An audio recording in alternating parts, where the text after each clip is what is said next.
Hi everyone, today I'll be talking about traffic accidents in New York City.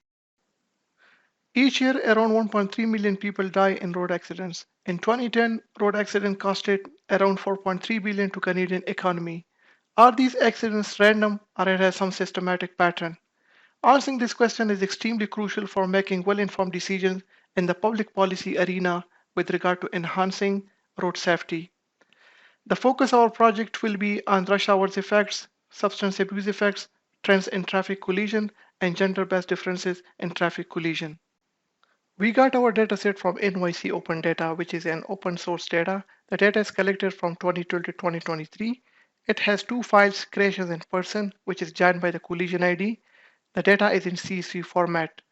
The data cleaning and transformation is done using Prep Builder.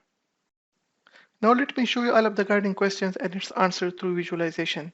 Our first guiding question is, considering both unnormalized and normalized data, which borough has the most significant number of accidents in 2020? As you can see from this graph, Brooklyn has the highest number of accidents because Brooklyn population-wise is the biggest among all these boroughs.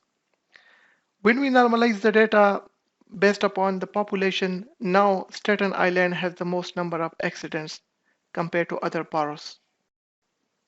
Our second guiding question is there any COVID-19 effect on the number of accidents? If you look at this line chart, we can see when it was the start of the COVID-19 restriction, we can see a decrease in number of accidents over the period of time. In April 2020, we got the lowest number of accidents.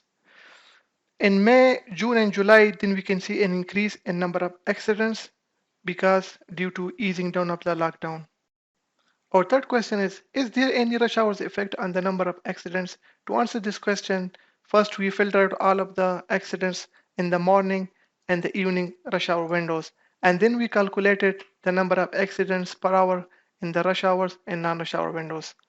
If you look at this graph, we can clearly see that we have more accidents in the rush hours compared to the non-rush hours across all boroughs in the New York. Now we wanted to see if this trend remained the same over the period of time. If we look at this line graph, we can clearly see that we have more accidents in the rush hour windows compared to the non-rush hour windows.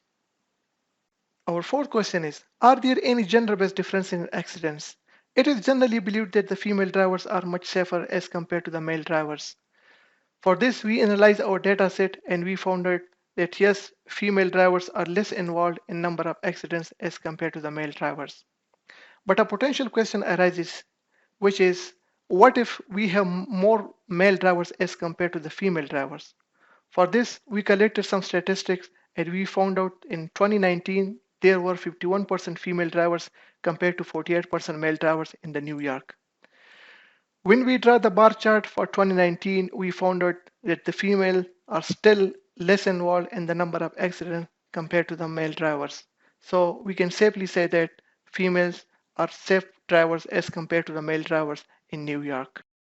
Our last question is related to contributing factors in traffic accidents.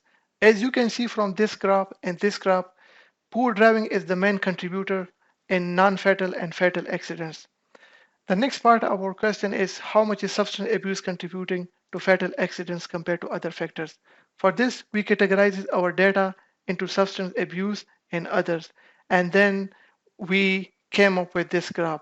If you look at this graph, we can clearly see that substance abuse is the main contributor in fatal accidents as compared to other categories. Thank you for watching.